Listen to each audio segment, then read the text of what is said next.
They say that Pwyll was indeed a great prince. They say, too, that he was a young man, and of course inclined to enjoy what all young men enjoy. Such is life. But they say, too, that he changed. And this is the story they tell about why and how he changed. One day Pwyll decided to go out hunting. Unusually, he chose to go out on his own. He took his pack of hounds, his faithful hounds he knew and loved. Beautiful Irish wolfhounds. They were hunting for deer. They went into the woods, and the dogs picked up a scent and rushed away from Pwyll, who was riding a horse. Pwyll followed, listening to the dogs as they bayed and barked their way, and suddenly there was a change in their cry. He knew they had a scent of a deer. He came into a clearing, but as he did so, he heard the baying of other dogs and thought, "That's strange." As he came into the clearing, he saw in front of him a strange and rare sight. There were not just his dogs there, but there were 3 other hounds which were pure white with red ears. He knew they must have come from the other world. And these dogs had already killed a deer and were harrowing it and trying to get at it, while his own dogs were doing the same, trying to get at the same deer. Without thinking, he strode forward and kicked and brushed and shooed the white dogs away. "Go, go, be gone, be gone." As he did so, a white horse rode in to the same clearing. On it there was a man dressed in white and grey, who had a hunting horn round his neck. Pwyll glanced up. "I will not greet you," said the man on the horse. "It is your decision," said Pwyll. "But I feel," said the man, "that you have done me a dreadful disservice. Do you know who I am?" Pwyll looked up again and realized the man was of some stature. "I," said the man on the white horse, I am King Arven from Annwn, the other world. You have done me a terrible disservice." Pwyll immediately asked, "But how can I make good what I have done? How can I get your friendship?" King Arven looked down at him and said, "I do have something you can do for me. You can fight in my place. I am in dispute with a man called Arven. We are due to meet in a year and a day at the ford between the worlds. Whoever wins that fight wins Annwn and the other kingdom. You are to do that for me in a year and a day. Fight, but know one thing, sir, know one thing. He is a great fighter, Arven, and if you strike him more than one time, he comes back stronger than ever. So strike him once. If you do, you will defeat him. Will you do this for me?"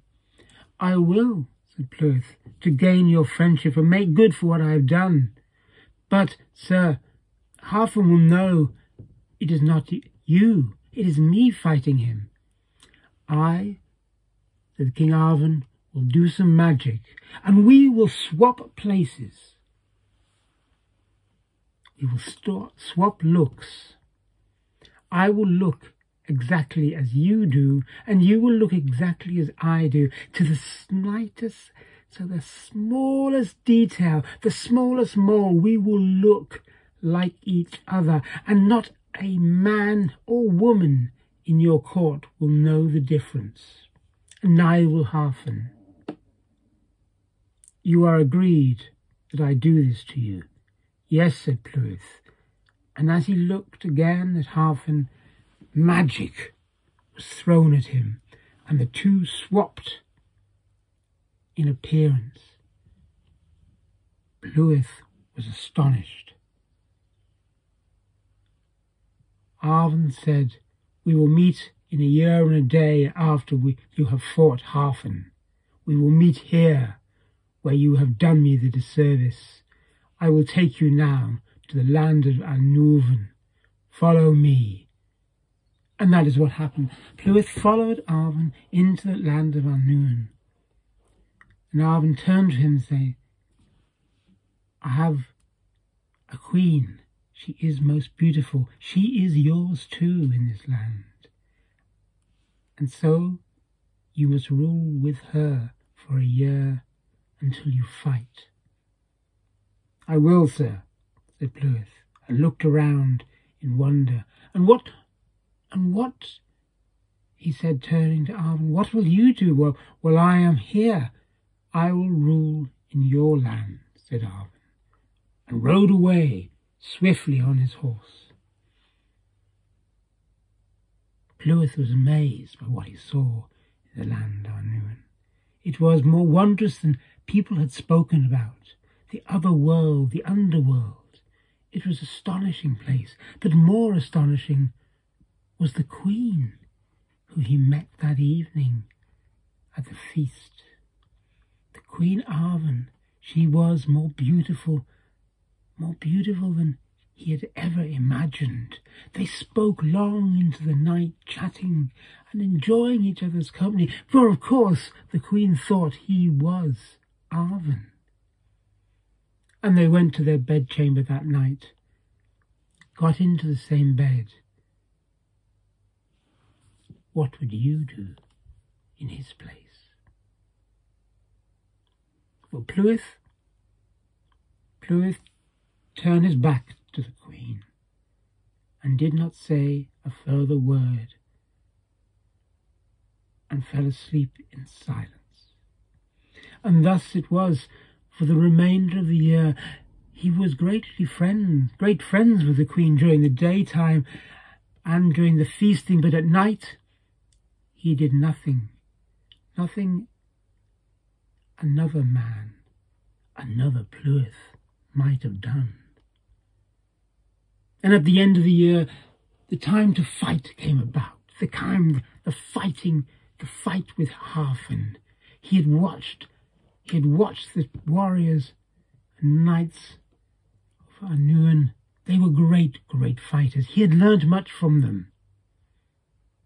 He rode out towards the ford with other men. At the ford he turned to the men with him and said, "If this is a fight between me, the king, and Arven, the other king, no man is to join. No man is to join at all. Is that understood?" "Yes, sir," shouted his men. And he rode out into the ford and got off his horse, and Arven appeared. He was a huge man, and he laughed at Pwyll. "You are mine, sir, and your kingdom will be mine." And Arven drove at him, and Pwyll parried the first blow and parried the second, and went to strike Arven, but could not do so, for he too was parried one way. And thus the fighting started. One crash, two crash, but no man could lay a blow, and it went on for hours. They were matched in many ways, but suddenly Arven slipped, and Pwyll saw his chance and strode forward and struck him across the shoulder. Arven fell to the ground, and as he lay there, gasping for air, he shouted at Pwyll, take me, man! If you are a true knight, a true warrior, you will finish me now with another blow." And Pwyll raised his sword and went to strike him, and then remembered what Arven had told him. he drove his sword into the stream bed and said, "No, I will not do that." Arven knew then that he was defeated, and he gave his lands to Pwyll, and the two kingdoms were united, and Pwyll rode back to where he was to meet Arven, where the deer had been killed. "I have done what you have asked," said Pwyll to Arven. Have I achieved what was required?" "You have," said Arven. "I will now swap us back to as we are." And the magic was thrown, and they changed back to their normal forms. Arven bowed. "We will be friends, sir, from now on." "We will indeed," said Pwyll. And Arven went back to the land of Annwn, and he went to his queen, and that night he went to bed with her. They chatted, and then they made love. And Arven was surprised how quiet the queen was. The next morning the queen said to Arven, "You have spent a year not speaking to me once, and not touching me once at night. Why was that? And what has just happened?" And Arven told her the whole story of swapping with Pwyll, and Pwyll being him. And the queen said, You have a great friend in Pwyll. You have a great friend."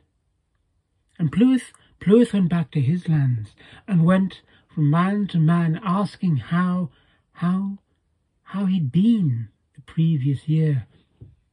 "You have been a great prince," said every man he asked.